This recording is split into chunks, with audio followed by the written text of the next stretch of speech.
नमस्कार दोस्तों, आज मिलते एक और नई कहानी के साथ। ये कहानी कुछ ऐसी है कि व्यक्ति जो है वो अपनी ज़िंदगी में खूबसूरती का जो एहसास दिलाता है, वो खूबसूरत ज़िंदगी इस कहानी का शीर्षक है।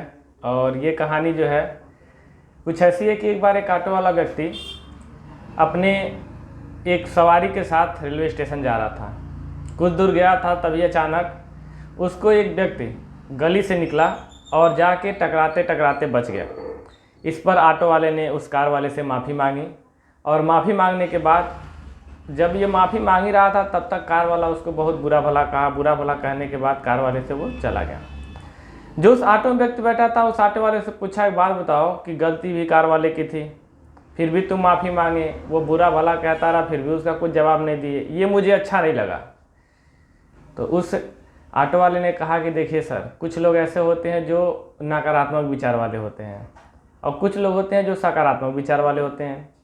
नकारात्मक विचार का मतलब होता है कि उनके दिमाग में बहुत सारे कूड़े करकट भरे होते हैं और वो एक कूड़े के ट्रक की तरह होते हैं। वो कहीं ना कहीं जहाँ पे मौका मिलता है उसको उलटना चाहते हैं, यानी वहाँ कूड़ा गिराना चाहते हैं। अगर मान लीजिए मैं उस व्यक्ति से बहस करता तो वह व्यक्ति अपना बुरा भला कहता, जिससे मेरा भी जो दिमाग है वो कहीं ना कहीं डिस्टर्बेंस पैदा होता और मैं भी परेशान होता। और जब भी मैं भी किसी, क्योंकि अगर मेरे पास अगर कोई चीज़ है तो वही दूंगा, तो मैं भी जब भी किसी व्यक्ति से मिलता तो मैं उस कूड़े करकट को, यानी कि जो उसने बातें कहीं, वो गुस्सा तृष्णा जो भी उनके मन में था वो भी मैं किसी और को दूंगा। तो इसलिए मैं ऐसे लोगों से दूरी बनाए रखता हूँ। इस पर जो सवारी, जो ऑटो में बैठा व्यक्ति था, तो उसको बहुत अच्छा लगा। दोस्तों, मेरे इस कहानी का मकसद यही है कि कुछ लोग हमारे आसपास ऐसे लोग होते हैं जो नकारात्मक विचारों के साथ होते हैं और कहीं ना कहीं वो मौका खोजते हैं कि जो उनके दिमाग के अंदर गंदगी है वो किसी और के दिमाग में डालें। और जब वही किसी और के दिमाग में डालते हैं तो वो जो बातें वो कहते हैं, वो बातें कहीं ना कहीं गुस्सेवश हम दूसरे को जो है ट्रांसफ़र करते हैं।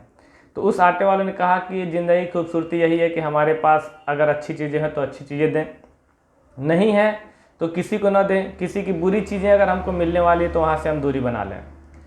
प्रकृति का नियम भी है कि अगर किसी भी खेत में अगर सही बीज न डाला जाए, सही बीज न डाला जाए तो वह खेत घास फूस से भर जाता है। वैसे ही दिमाग में भी अगर सही विचार न डाले जाएँ, अच्छे विचार न डाले जाएँ, तो हमारा दिमाग जो है वो गंदे विचारों से भर जाता है। होता ऐसा है दोस्तों कि जैसे हमारे पास जो चीज़ें वही होती हैं वही हम देते हैं। अगर हमारे पास सुख है तो हम सुख देने का प्रयास करेंगे, हमारा मन दुखी है तो हम दुख देने का प्रयास करेंगे, हम ज्ञानी हैं तो हम किसी को ज्ञान देंगे, भ्रमित है तो हम भ्रम करने का प्रयास करेंगे, अगर हम डरे हुए व्यक्ति हैं तो हम दूसरों का डराने का। यानी कहीं ना कहीं मेरे कहने का मतलब ये है कि अगर किसी व्यक्ति के पास जो चीज़ें ज़्यादा है वही वो देने का प्रयास करता है। तो इस तरीके से जो हमारे पास है वही हम देने का प्रयास करते हैं। ज़िंदगी बहुत खूबसूरत है, इसको आगे खूबसूरती के साथ दीजिए। इसी के साथ ये कहानी ख़त्म करते हैं। मिलते हैं नई कहानी के साथ। धन्यवाद।